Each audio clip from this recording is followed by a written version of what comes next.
My name's Steve Breeden. I've been with Second Mile about 20 years now.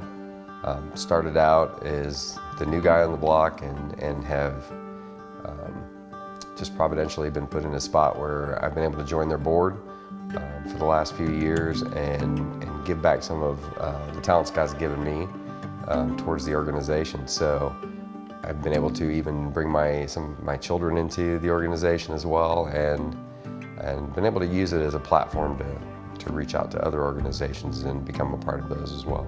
Probably Brent Wildman that said, "Hey, we do this biking thing. We have a group," and didn't really know that much about what it was about, but you know, I like the outdoors and that kind of thing. So I think back then I had a big expensive Next bike from Walmart. So the first thing we did was we went on the Winona Trail, and I remember bringing the bike back in 3 pieces and going home and going, "Honey, I need a better bike." So that was like my first exposure, but it was less about the trails or doing that, and it was more about I knew I was seeking some things and just running into some guys that just to me had something different going on, and they didn't seem to be about the biking either. And anybody that knows Brent knows he spends more time talking to you than he does the actual event.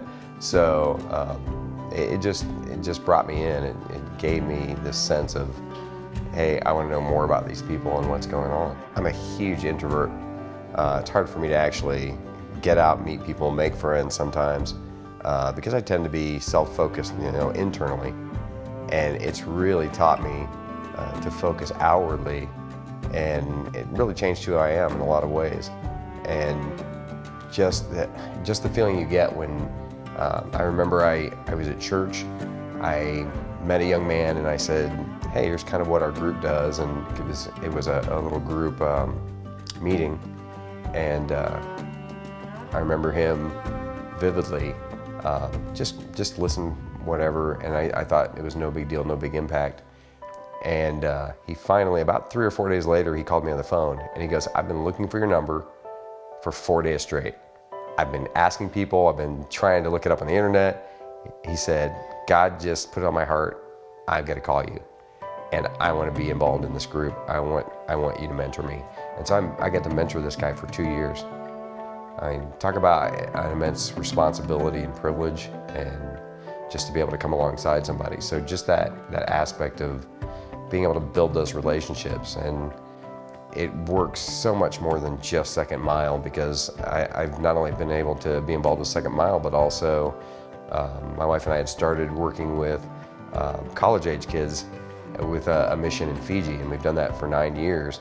And just the impact that you have by building that relationship with those people, and it's something that I don't think without this organization I would have done on my own. So it's really grown me as a person. The word I always come back to is priorities. It's like I always come back to the same person who says, "I don't really have time to do that," and I say, "Did you shower today?" And they're kind of like, "Yeah." "Did you shower yesterday?"